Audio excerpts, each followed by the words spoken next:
কলসি করে নিয়ে যায়, তাদের সব লাল শাড়ি পরা। বাবা তুমি ঠিক কথা বলছো, আমাদের গোয়ালপাড়ার মেয়েরা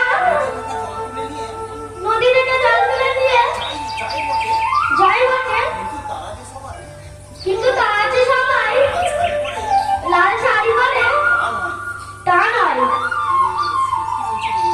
সত্যি বলছি দাদারা, আমি তোমাদের গ্রামে কোনোদিন যাইনি। বাবা বাবা তুমি তো আমাদের গ্রামে যাবে না? দাদারা আমার কবিরাজ বেরোতে বারণ করেছে। দাদারা যেদিন কবিরাজ আমাকে বাইরে যেতে বলবে তোমাদের গ্রামে নিয়ে যাবে। দাদারা নিয়ে যাবো বলছি বাবা, খুব নিয়ে যাবো। আমাকে তোমার মতো ওইরকম দই বেচতে শিখিয়ে দেবে। ওই তুমি কেরাম বাঘ কাঁধে নিয়ে ওই দূর থেকে রাস্তা দিয়ে হেঁটে যাও, দই দই বলে। হাই বড় গোপাল, মরে যায়নি। বড় হলে আমি দই দই বেচবো। দইওয়ালা আমাকে দই বেচতে শিখিয়ে দেও। তুমি দই বেচতে যাবে কেন? এত এত পুঁজি পড়ে তুমি কত বড় পণ্ডিত হবে?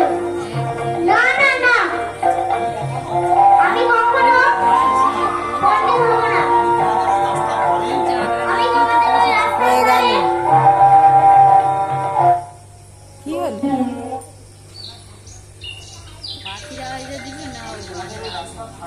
আমি তোমাদের ওই রাস্তার ধারে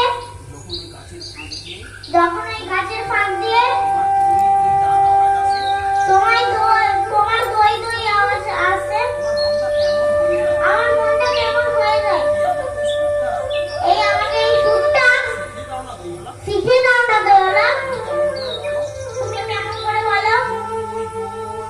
দই দই ভালো দই। হাই বড় বড় রে, এই সুর কি শেখাবার সুর রে? না না, এইটা আমার শুনতে ভালো লাগে। আকাশের ওই শেষ থেকে ওই পাখির ডাক শুনলে আমার মনটা যেন কেমন হয়ে যায়। তেমনি ওই রাস্তার মোড় থেকে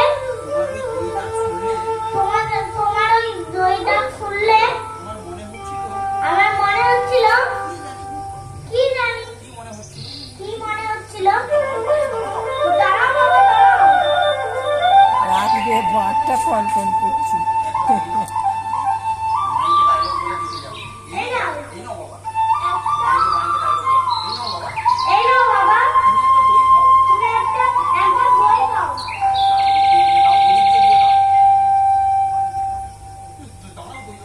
দাঁড়াও দাঁড়াও, তুমি একটু দাঁড়াও।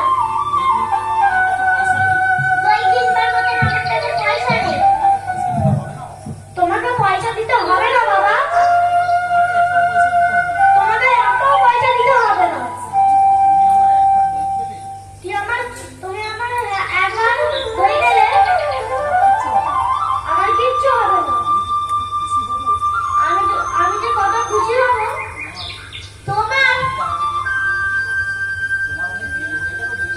অনেক দেরি হয়ে গেল দয়ালা। না না বাবা, না না বাবা, আমার কিচ্ছু দেরি হয়নি, আমার কোনো লোকসানও হয়নি। এই দই বেচতে কত সুখ আমি তোমার কাছে শিখিয়ে দিলুম বাবা। তুমি ভালো থেকো বাবা। বাবা মাথা হাত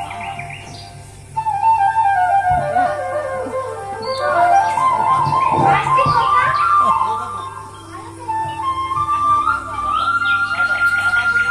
টাটা দয়ালা। টাটা।